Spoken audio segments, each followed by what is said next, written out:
سوال ہی نہیں کہ ہم میلاد مناتے ہیں، یہ بتائیے کہ میلاد کیوں نہ منائیں؟ آپ کوئی ایویڈنس ہے ان قرآن کے اندر منع ہے؟ جواب آتا نہیں۔ احادیث مبارکہ میں منع ہے؟ جواب آتا نہیں۔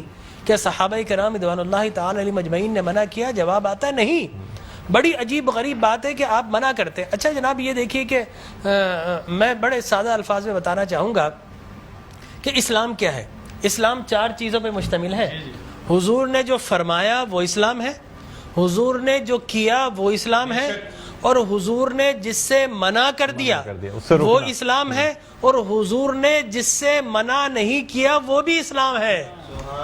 لہٰذا اگر کوئی آج کسی چیز کو منع کرتا ہے، اس کا مطلب یہ ہے کہ وہ اسلام کے منہ میں اپنی بات ڈال رہا ہے۔ اب نہ اللہ سے بھول ہوئی نہ رسول سے بھول ہوئی، قیامت تک کی ساری ناجائز چیزوں کو قرآن مجید اور احادیث نبویہ میں بڑے بڑے بورڈ لگا دیے گئے کہ these are the prohibited thing, یہ حرام ہے، یہ حرام ہے، یہ حرام ہے، بڑے بڑے بورڈ لگا دیجیے۔ اور دیکھیں طریقہ اور اصول بھی یہی ہے کہ ہر جائز چیز کا نہیں بتایا جاتا۔ مثال کے طور پر اگر آپ کو کہیں جانا ہے تو آپ نے کبھی زندگی میں بورڈ نہیں دیکھا ہوگا کہ الاؤ ہے ادھر آ جائیے، نہیں، یہ کہیں نہیں لکھا ہوگا۔ ناٹ الاؤڈ ہوگا وہاں ضرور لکھا، جہاں ناٹ الاؤڈ ہوگا، پروہیبٹڈ ایریا ہوگا، وہاں پر بورڈ لگا ہوگا کہ یہاں داخلہ منع ہے۔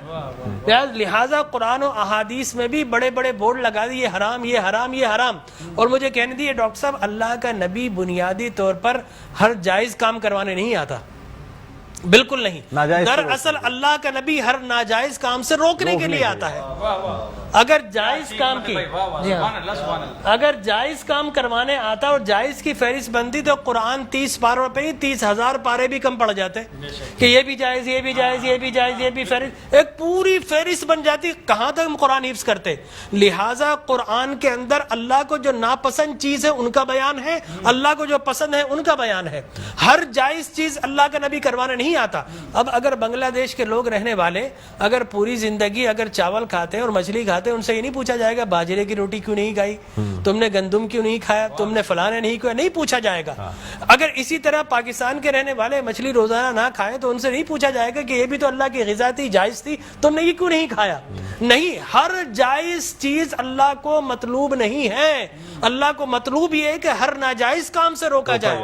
لہٰذا اللہ کے پیارے حبیب نے قیامت تک کی ساری ناجائز چیزوں سے منع کر دیا، نہ اللہ سے بھول ہوئی معاذ اللہ، نہ رسول سے بھول ہوئی، دین مکمل ہو گیا۔ اب اگر کوئی یہ کہتا ہے کہ یہ ناجائز، یہ بدعت، اس کا مطلب یہ ہے کہ کیا تجھ پر وحی نازل ہو گئی؟ باب نبوت تو بند ہو چکا ہے، اب تو کس بنیاد پر کر رہا ہے؟ دیکھیے اب کس بنیاد پر تم منع کر رہے ہو۔ اور میں آپ کو بتاؤں ڈاکٹر صاحب، یہ دین کا مسلمہ اصول ہے کہ کسی چیز کے جواز کے لیے کوئی ضعیف حدیث بھی کافی ہے، لیکن کسی چیز کے حرام یا بدعت ہونے کے لیے قرآن اور احادیث کی نص قطعی چاہیے آپ کو، اور حدیث متواترہ چاہیے، اس کے بغیر آپ کسی چیز کو حرام نہیں کر سکتے، اس لیے کہ اسلام گلا گھونٹنے کے لیے نہیں آیا، اسلام تو راحتیں دینے کے لیے آیا ہے۔ لہٰذا جو ناجائز چیزیں تھی اسلام نے وہ منع کر دی 1400 سال پہلے۔ اب اگر کوئی کہتا ہے کہ جناب آپ میلاد کیوں مناتے ہیں، تو میں کہتا ہوں یہ سوال ہی نہیں، بڑے احمق لوگ ہیں جو جائز کی دلیل مانگ رہے ہیں۔ ارے بھائی دلیل تو ناجائز کی ہوتی ہے، لہٰذا آپ ناجائز کی دلیل دیجئے کہ قرآن میں منع کیا کہ احادیث میں، بلکہ اب میں یہ کہتا ہوں اس بات کے بعد آپ قرآن پڑھیے، اللہ تبارک و تعالی نے 5 نبیوں کا میلاد قرآن میں بیان کیا ہے۔ حضرت آدم علیہ الصلوۃ والتسلیم کے میلاد نامے قرآن کے 5 رکوع پر متفرق، پہلا واقعہ ہی میلاد نامہ آدم ہے، فرشتوں کو جمع کیا، میں آدم کو پیدا کرنے والا ہوں، کیا کریں؟ سیلیبریشن کرو۔ آدم کی ولادت کا موقع، نفخت فیہ من روحی فقعوا لہ ساجدین، جیسے ہی میں یہ آنکھ کھول دے، یہ پیدائش ہو جائے، ولادت ہو جائے، تو تمہیں کیا کرنا ہے؟ اس کو سجدہ کرنا ہے۔ اللہ تبارک و تعالیٰ فرماتا ہے کل مجمعون الا ابلیس، سارے فرشتوں نے سیلیبریٹ کیا، آدم کو سجدہ کیا سوائے ابلیس کے۔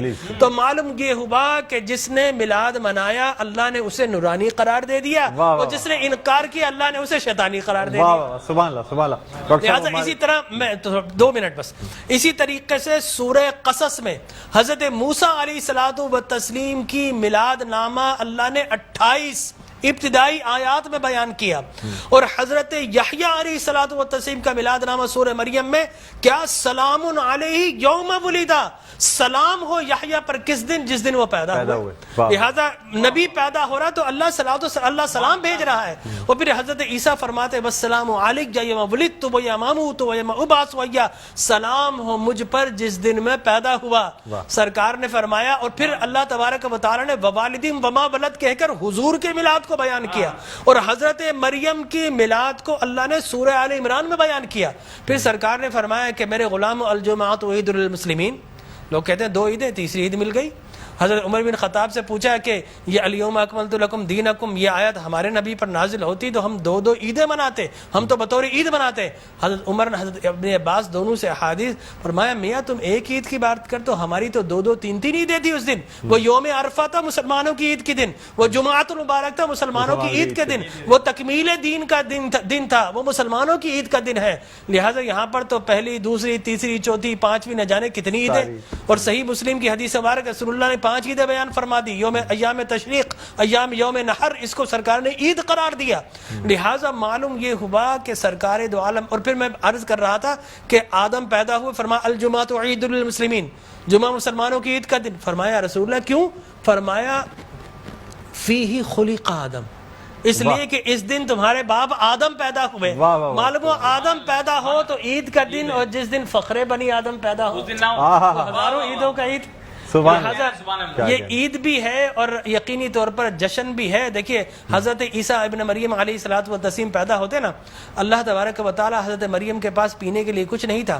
اللہ فرماتا وَحُزِّ إِلَيْكِ بِجِذْعِ النَّخْلَةِ تُسَاقِطْ عَلَيْكِ رُطَبًا جَنِيًّا، اے مریم گھبرا مت، اللہ کے میرا نبی آنے والا، اس کی ولادت ہونے والی ہے. یہ سوکھا ہوا درخت ہے، اس کو ہاتھ تو لگا. حضرت مریم جیسے ہی ہاتھ لگاتی ہے اللہ تبارک و تعالی میلاد عیسیٰ کی خوشی میں اس کو ہرا بھرا کر دیتا ہے اور پانی جاری و ساری کر دیتا ہے. تو اللہ تبرک بھی دیتا ہے، اللہ تبارک و تعالی اسے سیلیبریٹ بھی کرتا ہے. تو یقینی طور پر میلاد النبی صلی اللہ علیہ وسلم کے اگر جواز کی آپ بات کریں گے صبح ہو جائے گی. میں قرآن سے بھی بیان کرتا رہوں گا، میں احادیث نبویہ سے بھی بیان کرتا رہوں، لیکن ناجائز کی ایک دلیل اگر کوئی ہمیں دینا چاہے تو ہم موجود ہیں میٹرو ٹی وی پر، کوئی ایک دلیل ہمیں دے دے. لوگ کہتے ہیں بدعت یہ بدعت. او بھائی بدعت ہر نیا کام بدعت نہیں ہوتا، ہر نیا عقیدہ بدعت ہوتا ہے. لہذا وہ سمجھے ہی نہیں، ہر نیا کام بدعت نہیں ہے. میں آپ کو ثابت کر دوں ہر نیا عقیدہ بدعت ہے. لیکن آپ شیطان نے جب بلیف جو جس چیز پہ انسان کا ہے وہ قائم ہے، وہ قائم ہے. ہر نیا کام، اگر ہر نیا کام بدعت ہوتا، خوشی منانا، عید منانا، اس میں تو کوئی ایسی بات انوویشن ہے اسلام کے اندر. آپ یہ دیکھیں نا حضور اکرم صلی اللہ علیہ وسلم کی وفات شریف کے بعد قرآن مجید جمع کیا، بدعت. پھر اس کے بعد تراویح بدعت. وہ بخاری کے ہذہ نعمت البدع، حضرت عمر بن خطاب کے الفاظ ہے کتنی پیاری بدعت ہے کہ میں نے تراویح شروع فرما دی. تو مقصد وہ کہ بدعت اچھی بھی ہوتی ہے. صحابہ کرام بدعت حسنہ بھی ہے، بدعت مذمومہ بھی ہے. اور مذمومہ بدعت کیا ہے؟ اچھی چیز کو مٹا دینا. اور بدعت حسنہ کیا ہے؟ کسی اچھی کام کا جاری کرنا. فرمایا من سن سنتا حسنتا فلہ اجرھا واجر من عمل بها الى یوم القیامہ. جو کسی اچھی سنت، اچھے کام کو جاری کرتا ہے، اس کے بعد قیامت تک اگر لوگ اس کام کو جاری رکھیں تو اس بگنر کو اللہ تبارک و تعالی اجر و ثواب عطا فرماتا ہے. سبحان اللہ. ہماری ٹرانسلیشن کا